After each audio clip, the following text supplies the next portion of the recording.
Hello friends, मैं हूं सचिन जोशी और मैं आपका स्वागत करता हूं ज्ञानदीप चैनल में। और आज हम पढ़ेंगे मूसला जड़, मतलब जड़ों की विशेषता। और इसका जो फर्स्ट पॉइंट है मूसला जड़, मैंने बहुत ढूंढ के निकाला है। तो बात करते हैं मूसला जड़ की। तो चलो मूसला जड़ की बात करते हैं हम। तो पहले नाम आता है मूसला जड़। तो हम उदाहरण तो नीचे दिख रहा है वो गाजर, ये लगभग बढ़िया है, मतलब इसका उदाहरण अच्छा है। गाजर जो कि याद रहता है। अब हम पहले पढ़ते हैं। कुछ पौधों की एक मुख्य केंद्रीय जड़ होती है, मतलब किसी पौधे की एक मुख्य जड़ होती है जो कि मेन जड़ होती है, जिसमें से अन्य जड़ें निकलती है। मतलब समझ रहे हैं आप, जिसमें से बहुत सारी जड़, मतलब अन्य बाकी जो छोटी मोटी जड़ें वो निकलती है। प्रायः मूसला जड़ लगभग सीधी और मोटी होती है। मतलब मूसला जड़ सीधी और मोटी, जैसे आप गाजर समझ रहे ना, वो सीधी होती है और थोड़ी मोटी होती है। इसे मूसला जड़ की पहचान है ये, जिसकी चौड़ाई नीचे जाते जाते घटती जाती, मतलब वो ऊपर से चौड़ी होती जाती है तो नीचे आते आते कोन के टाइप, मतलब पतली होती जाती है, नीचे जाते जाते पतली हो जाती है। अब इसका नेक्स्ट पॉइंट आता है जाती है। यह अक्सर सीधे नीचे की ओर बढ़ती, मतलब ये सीधी, मतलब ये इस लाइन की जैसी सीधी बढ़ती है, नीचे की ओर सीधी आती है।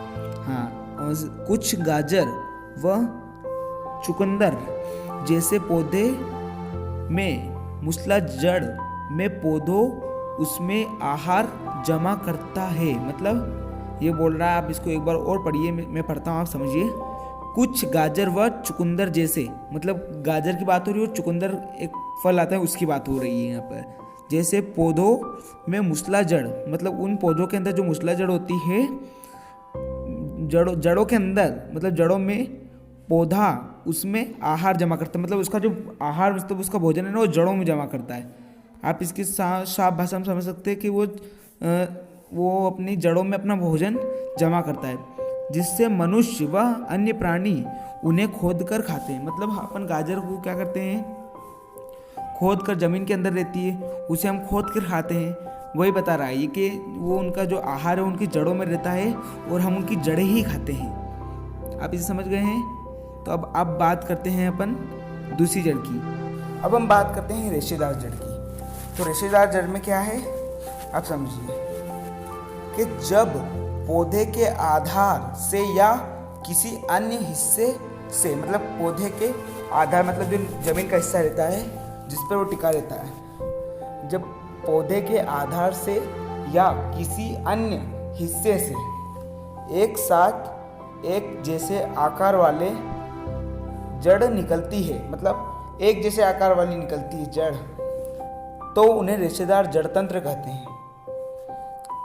जैसे गेहूँ, चावल, मक्का, घास आदि ही रेशेदार जड़ होती है। अब आप समझ जाइए कि जब पौधे के आधार से या किसी अन्य हिस्से से एक साथ एक जैसी आकार वाली जड़ निकलती है, उन्हें रेशेदार जड़ कहते हैं। उदाहरण देंगे इसका तो गेहूँ आएगा, चावल, मक्का, घास आदि रेशेदार जड़ होती है। सिंपल भाषा में आप समझ जाइए रेशेदार जड़ कौन कौन सी, गेहूँ, चावल, मक्का, घास आदि। और अब नेक्स्ट टॉपिक आता है अपना अपस्थानिक जड़। ये अपस्थानिक जड़ है, मैं बता देता हूँ आपको। अपस्थानिक जड़ तो मैंने बहुत छोटे छोटे ढूंढ के निकाले इनको। कुछ पादपों में जड़ें पादप के वायवीय भागों से निकलती है।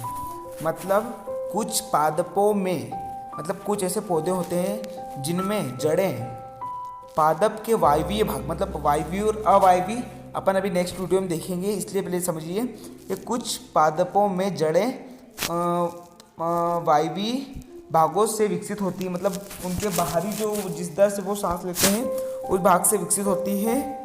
ऐसे मूलों को अपस्थानिक मूल कहते हैं। मतलब मूल मतलब वही जड़ की बात चल रही है यहाँ पर। जैसे घास व बरगद का पेड़, आप समझ जाइए, जो बरगद का पेड़ है उसकी जड़ें बाहर आती है, वो बरगद का पेड़ भी अपस्थानिक जड़ में कहलाता है। और घास, जो घास ऊपर निकलती है, घास की बात भी इसमें बता रहा है। तो मतलब आप हमारी वीडियो को देख रहे हैं तो आप समझ जाइए कि इसमें क्या बोलना चाहता है कि कुछ पादपों में जड़ पादप के वायवीय भागों से निकलती है। मतलब जहाँ बाहर के वायु भी जहाँ से वो ऑक्सीजन लेता है उस भाग से विकसित होती है। ऐसे मूलों को अपस्थानिक मूल कहते हैं। उदाहरण के तौर पे घास व